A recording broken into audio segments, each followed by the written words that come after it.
Hey everyone, you will have to excuse my voice as I have been sick and I'm still getting over a cold that has moved down into my chest. So if I start to cough, I apologize as well. I'm going to go over my lesson plan. We're basically going to stay on this web quest that I created. The title of it is Between Shades of Grey, which is a book that we read in 6th grade at Pepper Middle School. I created this because I wanted to do some type of novel study while my students were reading the novel, because I feel like most of the time they get bored when you just read, answer comprehension questions or guided questions or whatever else. So I wanted something that they could do while we were reading and something that was a little entertaining and interesting. So to start off with, when you give them this link, it pulls up the main introduction page and it tells you that this is Between Shades of Grey. And it begins off by giving a brief introduction saying that basically you're going to have a series of assignments and tasks to complete in order to understand the novel to its fullest potential. We must unlock all of the clues in order to complete the final assignment.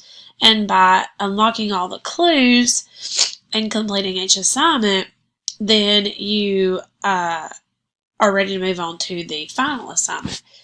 And it tells you if you're up to the task, click on the task tab to get started. I also included a very brief, kind of like it's like a overview of the book on this front page. It's just kind of gives them a sneak peek of what they're going to be seeing on each task when it comes to the book. So it's pretty good too. Then we click on task. So if you were doing this with your students, you would have them click on task. To see what's next. Okay. So it tells you that the task is to complete all clues in order to reach the final assignment. Once all clues have been completed, you may proceed to the final assignment. The final assignment is due by the time we are finished reading the novel. However, it will be easier to complete all clues as we read. So ideally you want them to complete these as you're reading. So, once you read so many chapters, hey, have you completed a task yet? That type of thing. It says to continue on, please click on the process tab to get started, and good luck. So then you would have them click on this process tab.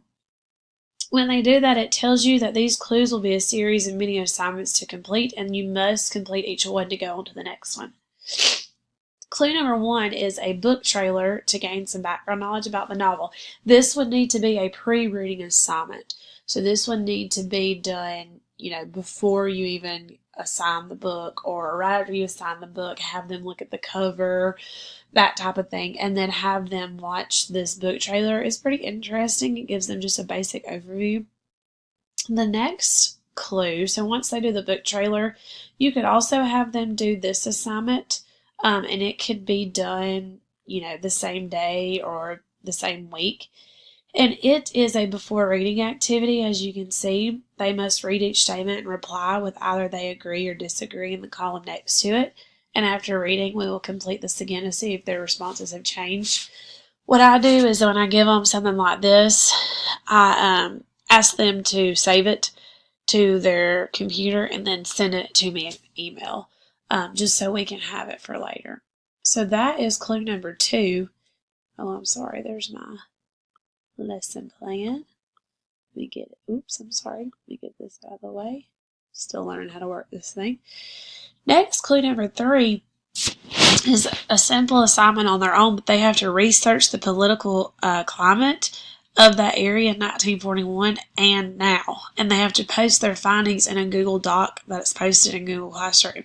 So I would post a Google Doc in the classroom, saying research about the climate, and they have to post their findings on their own individual doc. This is just a kind of way to check that they're doing what they're supposed to be doing, that type of thing. So once they complete that, they would move on to clue number 4, which is using a double bubble map. They need to research and then compare the political climate in the United States in 1941 and now, and this would need to be an on-paper assignment. They could just turn it into the basket, or you could check it just to make sure they're done with it.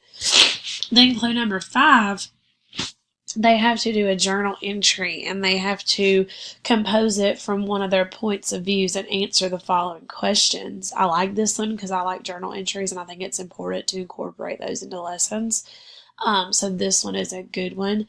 However, it would need to be done, are you going to all have all your kids do the journal entry on this day, or can they do it on their own? Those are questions you could try to decide on your own if you're doing this. And it says that answer these in your journal, and I will check it off when finished. So when they're done, they can raise their hand. Hey, I'm done. Go check, that type of thing. Clue number 6 is an author activity. When you click on this file, it brings you up to another Microsoft Word doc, and it says research the author of Between Shades of Grey and post your findings on this page. Be sure to include any awards the book was given and any websites that you used for your research. Cite at the end of your findings. So that's just a brief kind of way for them to get to know the author better. I like that one. So once they have completed all 6 clues, the final product is an essay that they have to write, and they have to basically read this prompt, and then they have to write a persuasive or argumentative essay in which you argue for or against the signing of the NKVD's confession papers. Consider the experiences of Lena and her family and friends, as well as those who signed, and use textual evidence to provide specific examples to support your case. I have said that they will need to do this rough draft on paper, and then they have to have someone peer edit it.